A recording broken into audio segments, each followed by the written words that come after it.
Muy bienvenidos al Festival del Bien Público. Hoy vamos a arrancar el programa con un spot excelente realizado en Colombia. Tiene que ver con el narco style y con cómo algo que puede parecer una supuesta celebración no tiene nada que ver con eso. Tiene que ver con un crimen y se puede generar conciencia con este tipo de prácticas.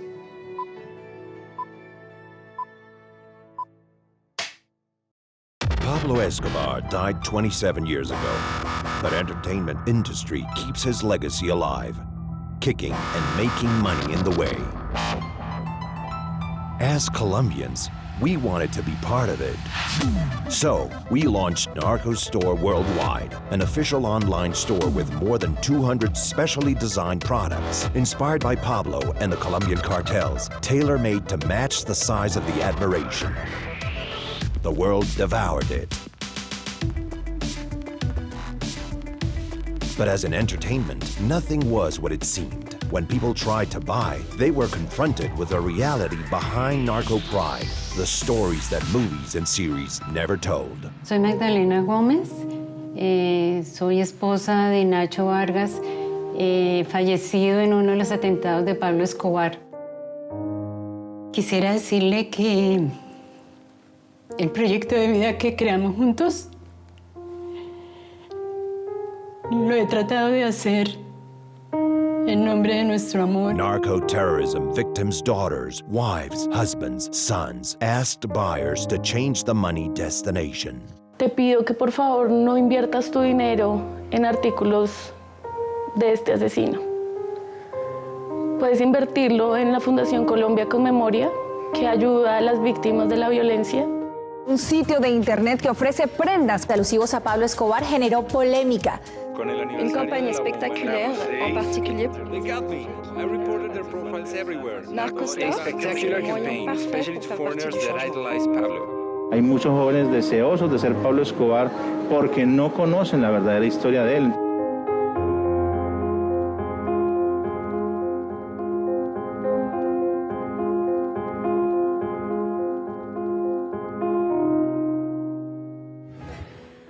Este corto es impactante, llama a la atención de todos nosotros, porque estamos hablando de cómo algo que es un crimen, algo que arruina vidas y familias, y se ven los testimonios en el spot, termina pareciendo algo económicamente rentable, algo digno de un merchandising, algo digno de admiración. Acá está la propuesta brillante y también espeluznante sobre la temática del narco style. Vamos a hablar con sus creadores, con quienes encontraron en esta idea una manera de mostrar las cosas como son.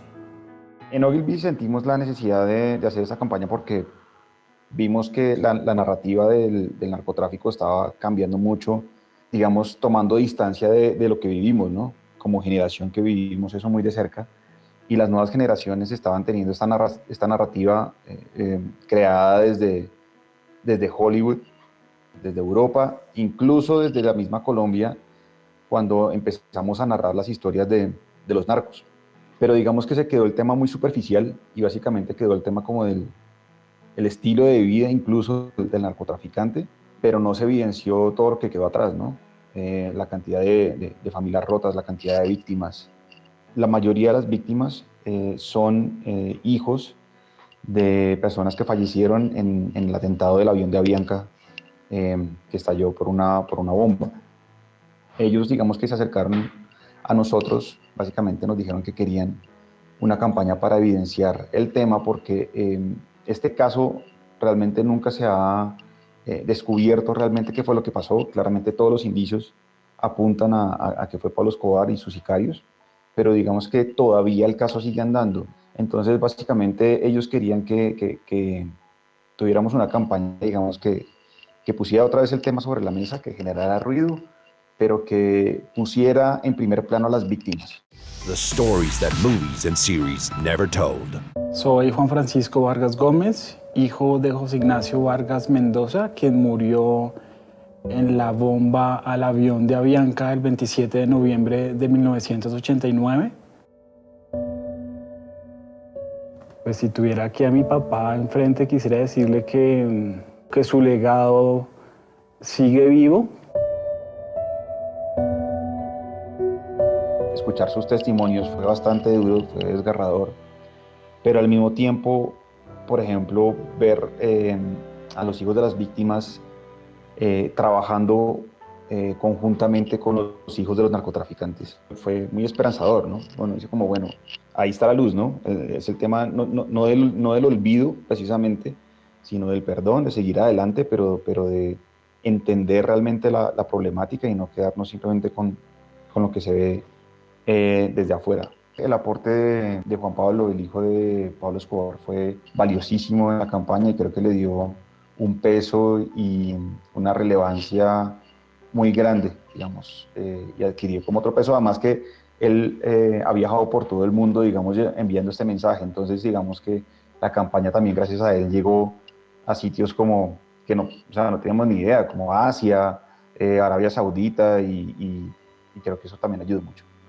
Alcanzamos a contactar al actor, a Andrés Parra, al actor, al protagónico de la novela, pero él muy respetuosamente se apartó un poco de la campaña porque tenía mucha razón, y él dice: creo que al final la gente no se llevó el mensaje que queríamos dar de la serie, una serie creada por también víctimas de Pablo Escobar, y de pronto el papel fue tan carismático, como dicen que fue el mismo Pablo Escobar, que de pronto no dejó ver el fondo del tema, y no queríamos tampoco que se llevara el foco, digamos, la versión ficticia, sino queríamos que básicamente fuera todo el personaje real y su desastroso legado, lo que queríamos que quedara en el centro de la campaña.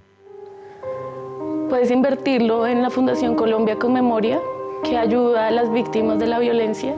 La reacción, digamos, de toda la campaña fue bien interesante. Digamos que apenas lanzamos el sitio web y estaba al aire, lo que queríamos buscar, que era la indignación, la encontramos rápido en la juventud colombiana, pero tristemente también vimos a nivel global, desde todas las esquinas del mundo, gente pidiéndonos los productos, gente pidiendo en qué tallas estaban, que cuándo iba a salir los productos, que si había una preventa. Entonces, pues claramente nos dimos cuenta que a nivel internacional hay un camino muy largo por recorrer, que claramente entre más lejos están de la realidad y de lo que vivimos, más distorsionada está la historia. De pronto la comunidad latina ha vivido un poquito más de cerca el problema del narcotráfico, pero entre más lejos está el tema, peor está la imagen. Pero también fue interesante cuando se develó todo el tema y cuando se develó que quién estaba detrás de esto, y cuando la gente quería al final comprar los productos. Digamos que también hubo unos muy buenos mensajes a nivel internacional de gente que no sabía esa historia, de gente que no tenía claro las historias de las víctimas. Creo que entre todos queremos pasar la página, pero antes de pasarla tenemos que mostrar la realidad de lo que fue. Y también en Colombia se hacen muchas otras campañas de bien público. La que vamos a ver ahora tiene que ver con los niños, con las armas, con el riesgo de las pandillas y del narcotráfico, y de una acción muy determinada que tomó el gobierno de Colombia para dar cuenta del horror de las armas. Veámosla.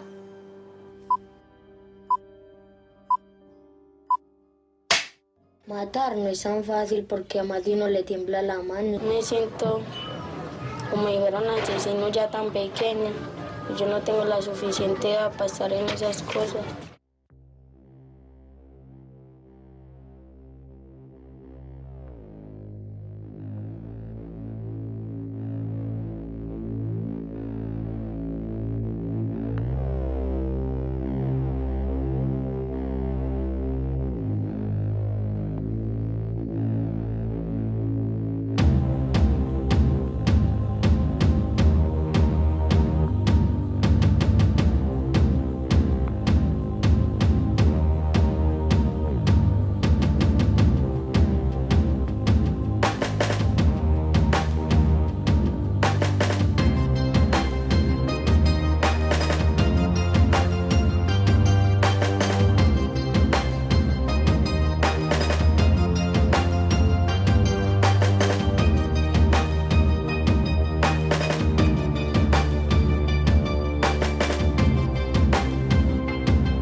Los niños aprenden.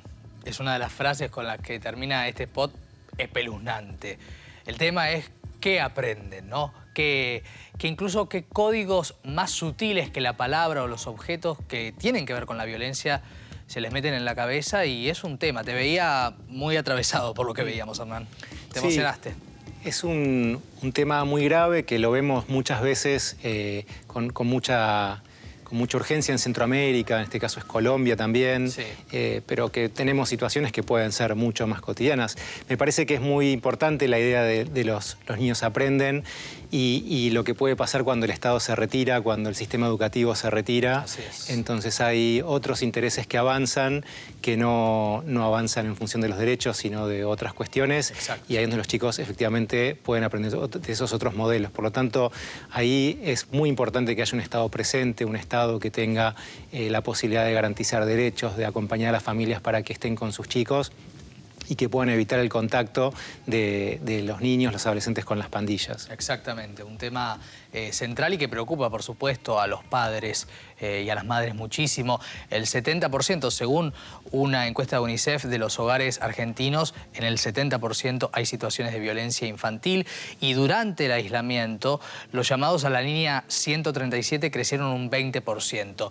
Cifras que llaman, una vez más, vuelvo sobre el tema, Gabriela, a interpelarnos y hacer algo al respecto, ¿no?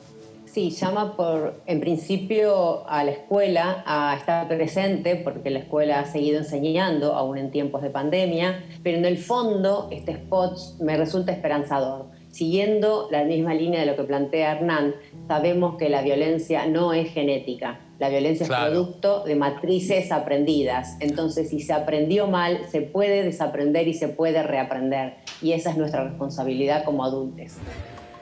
Todas estas propuestas publicitarias de bien público que venimos viendo tiene que ver con un pedido de unión para tener fuerza. La que viene a continuación es de Canadá, tiene que ver con la diversidad sexual y de alguna manera sostiene el mismo concepto. La unión hace la fuerza. Miremos.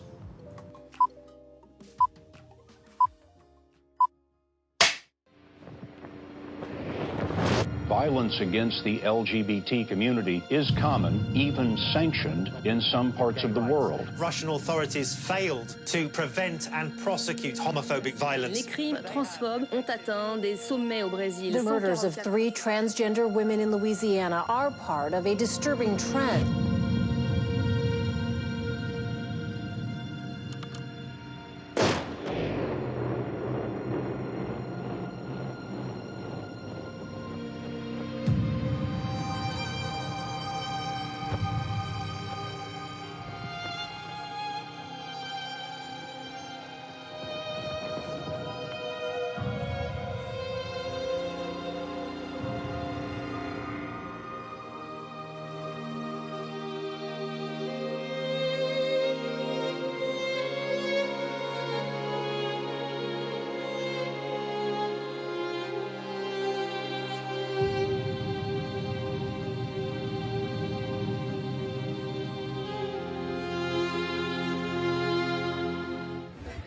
Llama la atención cómo a partir de algo que tiene que ver con el sufrimiento se crea un spot bello. 193 banderas. La unión hace la fuerza de la resistencia ante la opresión. De esto se trata este spot vinculado a la diversidad sexual. Lo que se viene ahora también es canadiense, porque seguimos recorriendo campañas del mundo y de cada país, y en este caso se vincula a las voces de las personas con obesidad. Frases que quedan marcadas, como tatuajes en la piel, lo hemos hablado en el programa, ¿no? Frases que quedan respecto del lugar que se ocupa, del peso que se tiene, del espacio que nos dan o nos quitan en la sociedad. De esto se trata una publicidad que llama, como todas, a ponerse en el lugar del otro y a identificar que lo que para algunos es una burla, para otros es un padecimiento.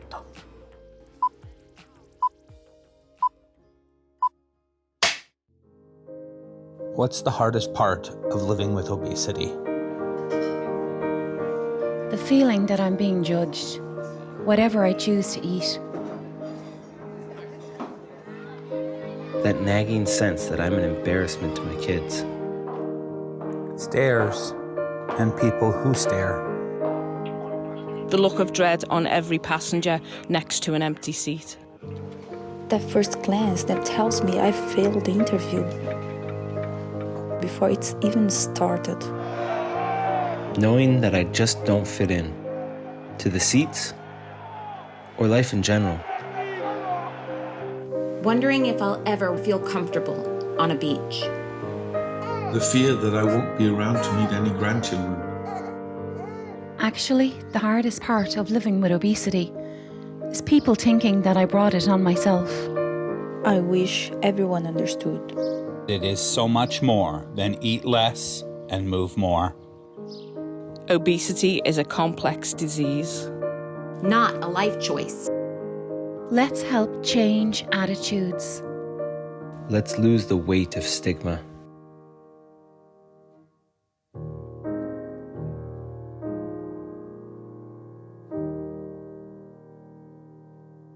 Bueno, la primera persona, ¿no? Fuerte, doctora. Me quedaba con algunas palabras que trascienden fuertemente, que tienen que ver con el miedo y con caber en los lugares que están diseñados por la sociedad y el dolor de no poder entrar, por ejemplo, en un asiento. Pasa mucho en los aviones, ¿no? Y demás. Digo, y una falta de comprensión, de empatía, vuelvo sobre la palabra porque me parece que hay que insistir sobre la empatía, que hacen que esta enfermedad sea el doble de lo difícil de transitar, ¿no? Totalmente. Vos fíjate que hablamos un poco de estigma en el video anterior y acá vemos el estigma en un montón de situaciones, desde el diseño urbano, urbano y todo esto que estamos viendo, el miedo que tienen las personas con obesidad, por lo que te decía antes, por esta definición, las personas grandes también. Porque las personas con corpulencia, que tal vez no tienen enfermedades asociadas al exceso de peso, también sufren este tipo de cosas.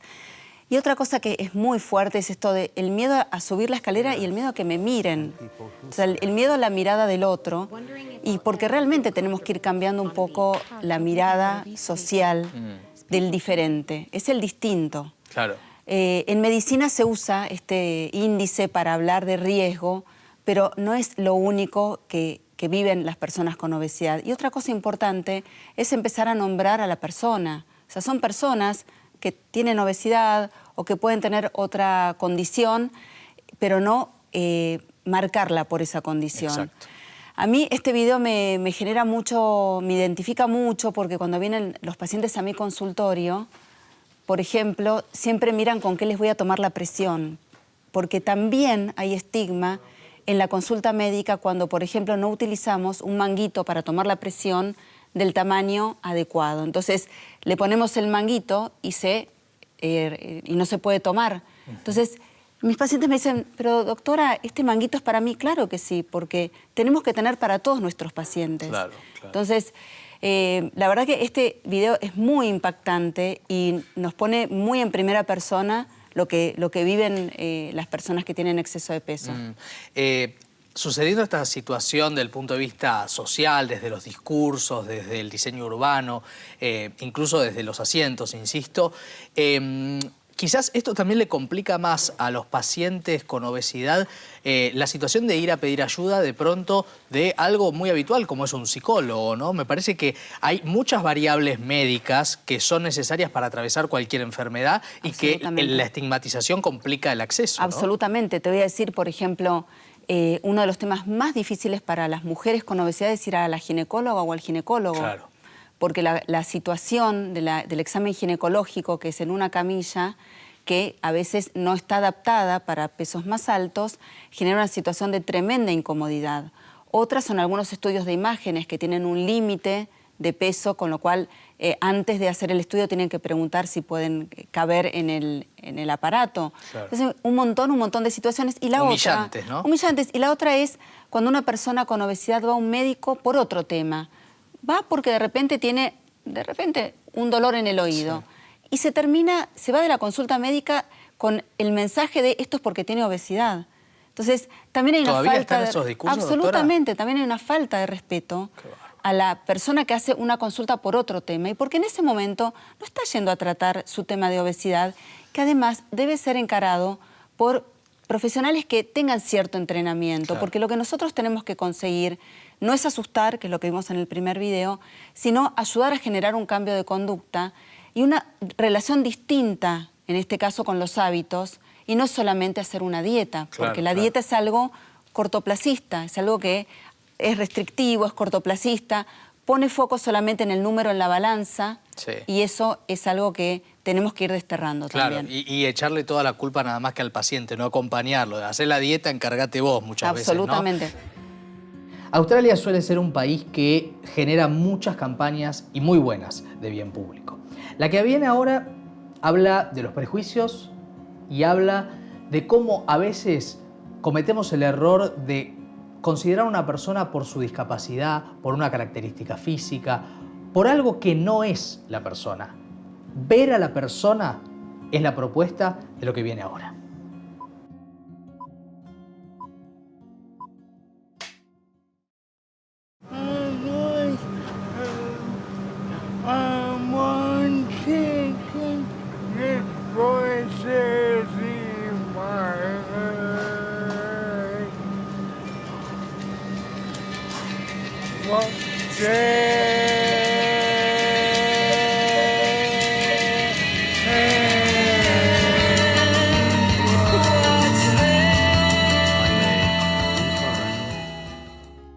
La campaña que vimos recién y la que viene a continuación fueron realizadas por la misma organización, Scope.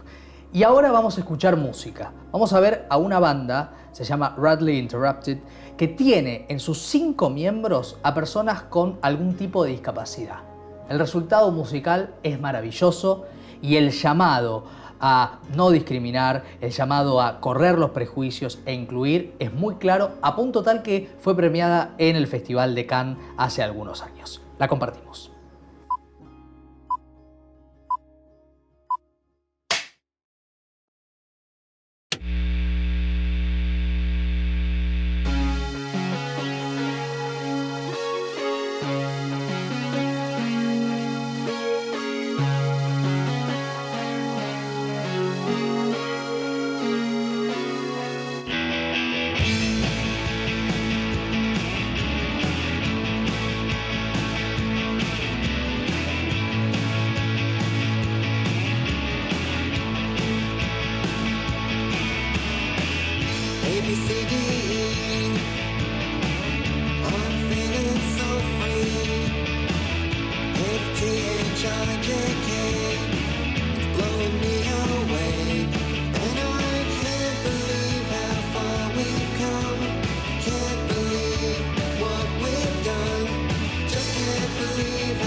De Australia nos vamos ahora a Francia. Este viaje tiene que ver con hablar de una temática que en Francia está presente, como en muchos otros países, el racismo. Y el spot que viene a cuento tiene que ver con frases. Frases que, una vez más, van quedando marcadas en la piel de una persona. Hay frases que seguramente a muchos de nosotros nos rebotan en la cabeza durante toda la vida.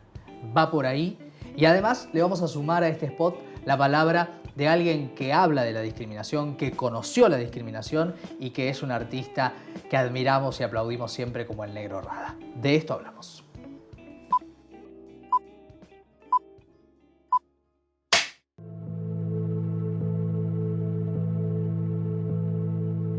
La première fois que j'ai été confronté au racisme, j'en ai un souvenir un peu évanescent, avec un monsieur qui a fini par nous traiter, nous tous, de sales noirs. En classe à Paris, quand j'étais enfant, j'ai eu droit au surnom de la Noiraude. On m'a bousculé parce que je suis noir. Le singe qui grimpe à un arbre, le mangeur de bananes, bamboula. Esclave, c'était vraiment dur comme un son. Pouyoul, macaque, sale singe, racaille, sale nègre. J'ai été vraiment marqué par cette histoire.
En este momento van ganando los blancos por goleada, ¿no?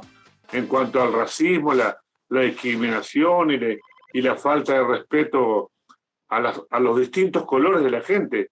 Una persona que crea que el color es más importante que el ser humano y lo catalogue por el color, es una persona que está causando problemas en el mundo entero.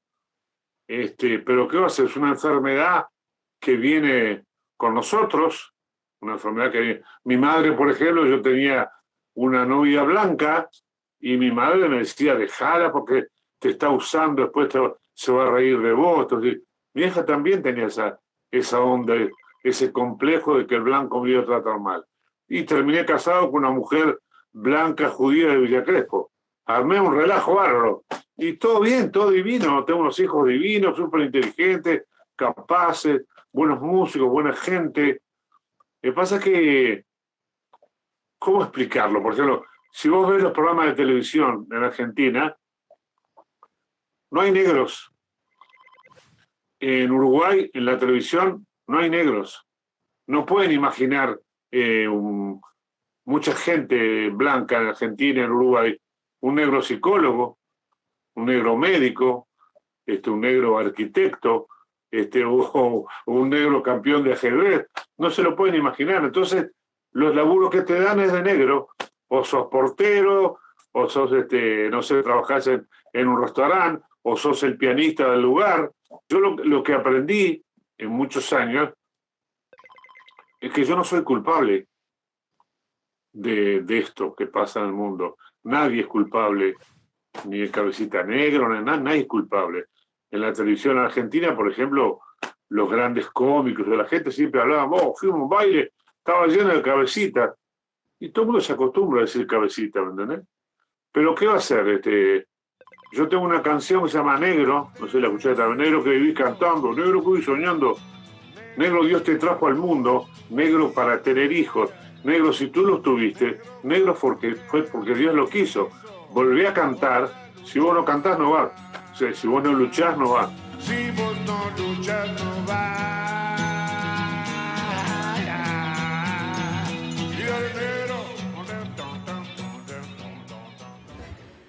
Qué placer tenerlo a Rubén Rada en el programa y qué placer poder escuchar la reflexión en primera persona de ese racismo que quizás desde personalidades públicas y famosas y admirables como la de Rubén Rada nos permita cambiar el punto de vista, pensar mejor. Vamos a pensar mejor desde el bien público después de la pausa sobre el HIV, sobre diferentes problemáticas que se vienen y sobre spots que te van a sorprender. Ya volvemos.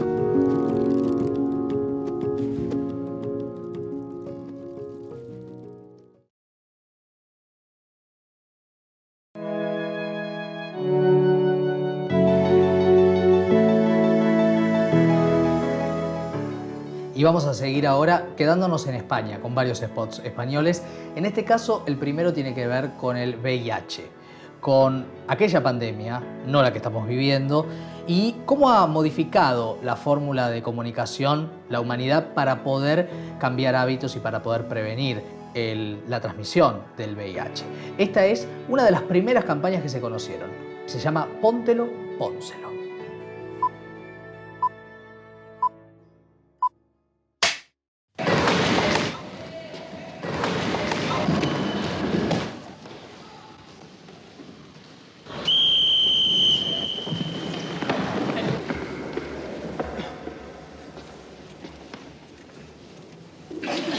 He encontrado esto en el vestuario. ¿De quién es? ¿Qué? ¿De quién es esto?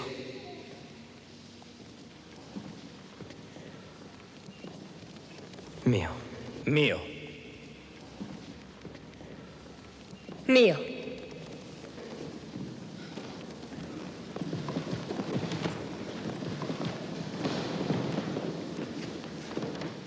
El preservativo es el medio más eficaz para la prevención de embarazos no deseados y enfermedades de transmisión sexual.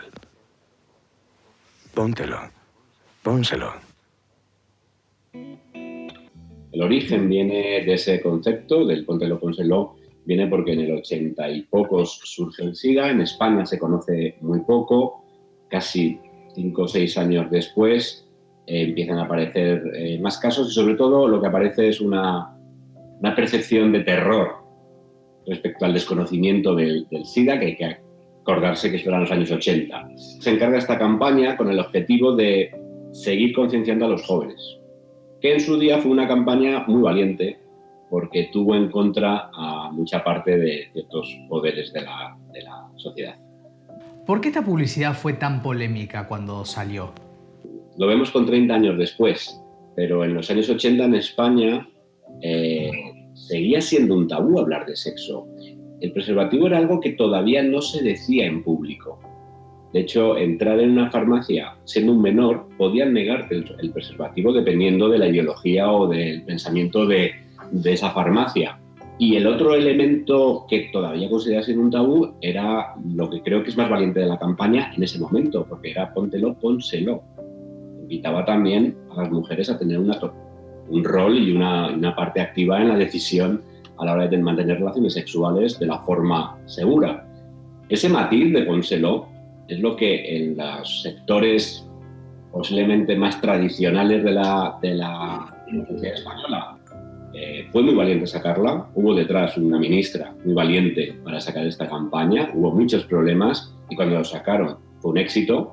Todo el país hablaba de la campaña, pero también hubo actos vandálicos en contra, rompiendo los anuncios por la calle. Pero a partir de ahí, la campaña actuó también para sacar lo que decían los fundadores, ¿no? De los creadores de la campaña. Sacamos el preservativo del armario. ¿Sirvió para cambiar algo esta publicidad? No solamente la campaña, yo creo que fue generar la conversación en las familias, en los colegios, en los amigos, generar la conversación sobre este asunto, de alguna manera concienció de verdad. Y eso luego al final se traduce en una acción distinta, en un hábito distinto. ¿Todavía recuerdan este spot en España? Sí que tuvo mucho impacto y de hecho se hicieron muchas parodias. Y la frase, el concepto, póntelo, pónselo, está prácticamente vigente. De hecho, generó hasta una contracampaña de la Iglesia que decía propóntelo, propónselo, hablando de castidad y hablando de otro tipo de relación de pareja. Yo creo que sí, que lo que es el concepto y lo que rodeaba ese pónselo todavía se recuerda.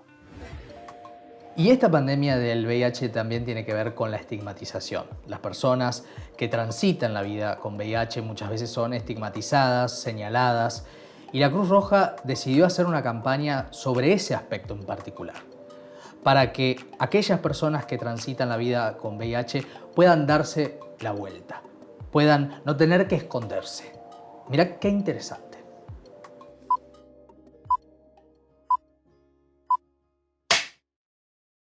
Tengo 25 años y hace 4 años que tengo el VIH. Estaba en la universidad. Yo sé que no se contagia, que solo se transmite a través de la sangre o de las relaciones sexuales o de madres a hijos, como me pasó a mí. Yo todo eso lo sé. No quiero perder lo que tanto me ha costado conseguir. ¿Por qué tengo que decirles que tengo VIH? ¿Por qué no me atrevo a decírselo? Ahora me da vergüenza recordar lo que decíamos de las personas con SIDA. ¿Cómo podemos seguir pensando igual después de tantos años? Hasta cuando voy al hospital me invento excusas para que no sospechen ni ellos, ni mis amigos, ni mis vecinas qué van a decir, qué van a pensar de mí. No puedo. Todavía no puedo.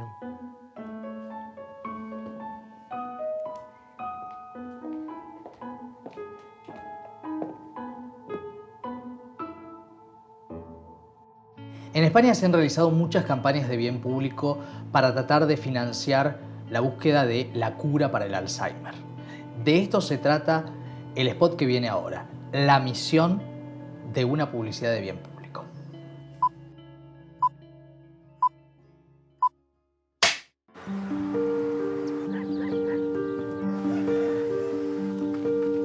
Todos los años mi abuelo y yo trabajábamos en la misión. Construir un cohete para irnos los dos a vivir a la luna.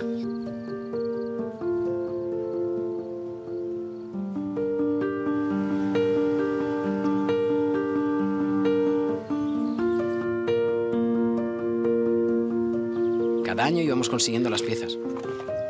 El conducto de ventilación, el motor de combustión. Casi lo teníamos. Solo nos faltaba el retrovisor interespacial. El año siguiente lo conseguiríamos.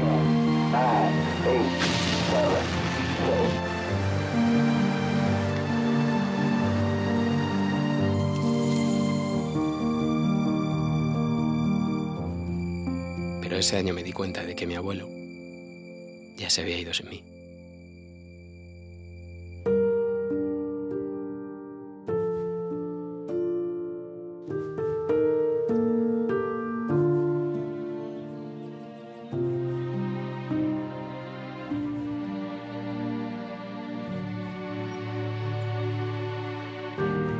Ahora vivo con otra misión: intentar llegar hasta él y hasta los millones de personas que sufren Alzheimer. Colabora en fundacionreinasofía.es. El 80% de nosotros admitimos que lo que primero hacemos a la mañana y lo último que hacemos en el día es mirar esto. Justamente la pantalla de nuestros celulares. Estar metido en esta polución visual que es el permanente contacto con los teléfonos celulares. A partir de estas estadísticas se hizo un spot que parece un capítulo de la serie Black Mirror, pero en realidad muestra una realidad distópica, una realidad de un futuro indeseable que nos alerta sobre un presente complicado.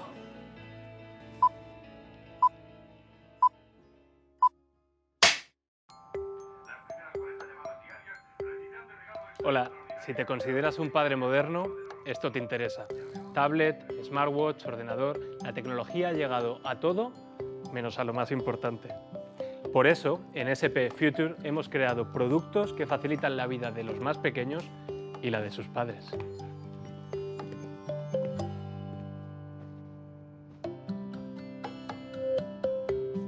Productos como nuestra cuna SP, la primera cuna con pantallas integradas que ayudará a sacar todo el potencial de tu hijo mientras tú descubres el lado más positivo de ser padre.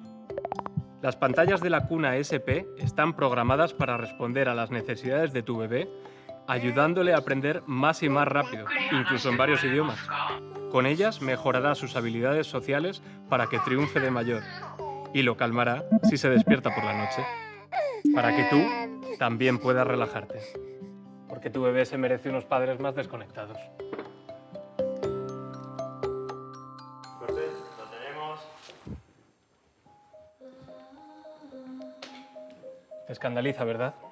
Por suerte estos productos todavía no existen, pero desde Multiópticas los hemos creado escuchando peticiones reales de algunos padres. Sociales.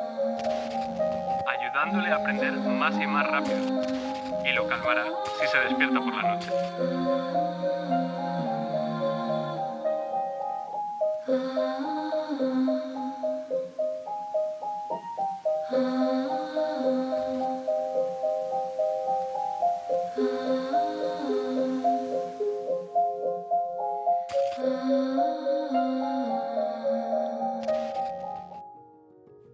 Y esto que te parece exagerado, fantasioso, está basado en hechos y en datos de la realidad. Vamos a hablar de algo que utilizamos muchas veces con el celular, con los filtros, nos mostramos distintos de cómo somos. ¿A qué punto puede llegar esa ficción, esa alteración? Lo vamos a ver en el spot que se viene después de esta pausa.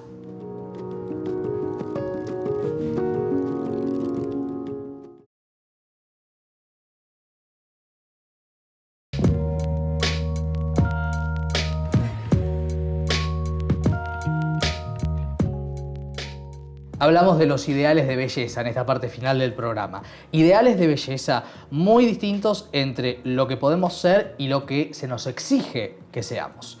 Vamos a ver un spot que tiene que ver con las alteraciones digitales, con cómo el famoso programa de computadora modifica los cuerpos, hasta los cuerpos hegemónicos. Y además, el proyecto Bellamente nos ayuda a pensar esta temática después de ver la siguiente publicidad.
Bueno, Candela, esto es un ejemplo más, ¿no? Desde la industria, ahí fuertemente, porque en este caso es la industria la que está deconstruyendo cuerpos reales y construyendo cuerpos ficticios.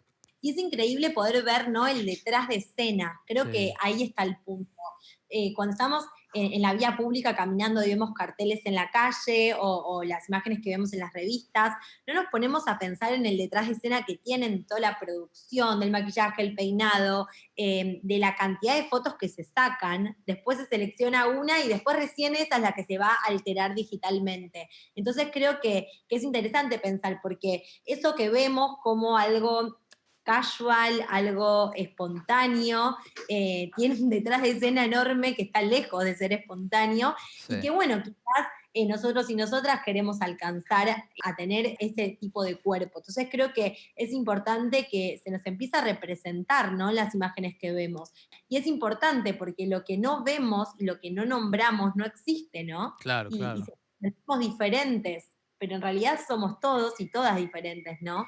Pero se nos acerca siempre el mismo estereotipo en todas las imágenes, y es gracias también a manipulaciones con el Photoshop y entre otras herramientas. Sí, y que generan además, Candela, graves consecuencias, traumáticas absolutamente desde lo psicológico. Y un gran tema es la ley de talles, ¿no? La imposibilidad para aquellos que no tienen esos cuerpos que se deben tener de encontrar básicamente ropa.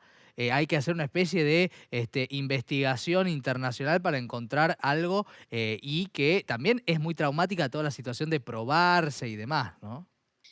Para quienes no sepan, en Argentina el año pasado se sancionó la Ley Nacional de Talles, que es una ley que lo que busca es que se estudien los cuerpos argentinos, porque hoy en día las tablas que se usan en los locales de indumentaria argentina no están pensadas para los cuerpos argentinos, porque los datos de las medidas que tenemos los cuerpos argentinos no están aún. Hoy en día se arrancó un estudio antropométrico, pero que hoy en día se frenó por el coronavirus. Esperamos que vuelva y se retome pronto para poder terminar ese estudio, tener información y a partir de ahí fabricar ropa para las personas que vivimos, ¿no?, en nuestra sociedad. Y sí, es verdad que tiene consecuencias muy negativas no encontrar ropa, porque es como te decía antes, ¿no? No nos sentimos identificados o identificadas con una imagen que vemos. Tampoco nos entra la ropa que queremos usar. Entonces nos transmite un mensaje, ¿no? Esto de no poder conseguir ropa en distintos lugares. Nos transmite el mensaje de que nuestro cuerpo está mal, de que tenemos que cambiar. Claro. Y lo que hay que entender es que la ropa se tiene que adaptar a nuestros cuerpos, no nuestros cuerpos a la ropa. Eso es súper importante de remarcarlo. Total, total. Candela, más allá de todo lo que haces en Bellamente, quería preguntarte a vos como psicóloga, también la cantidad de cuestiones traumáticas que genera que nos digan que tenemos que ser de una manera y a cualquier costo también, ¿no? Y bueno, creo que hoy en día en nuestra sociedad hay una industria enorme que vende y nos acerca productos y servicios para alcanzar a esos ideales de belleza que se alimentan, ¿no?, de todas nuestras inseguridades, porque constantemente, no sé, ahora llega el verano, y cuántos lemas estamos viendo de que llega el verano y nos transmiten mensajes de que nuestro cuerpo no está bien por la cuarentena y que tenemos que cambiarlo para poder llegar al verano, y digo, al verano llegamos todos y todas, ¿no? No tiene que ver con el cuerpo que tengamos. Entonces, mientras se sigan reproduciendo esos mensajes, van a seguir habiendo consecuencias traumáticas, como os decías, trastornos de la conducta alimentaria, ¿no?, depresión, baja autoestima. Entonces, creo que no tiene que ver con campañas momentáneas de hoy está de moda hablar de diversidad, hablemos de diversidad, sino que tiene que ver con que esto tiene que ser un cambio, una transformación social que aporte y vaya a favor de prevenir todo este tipo de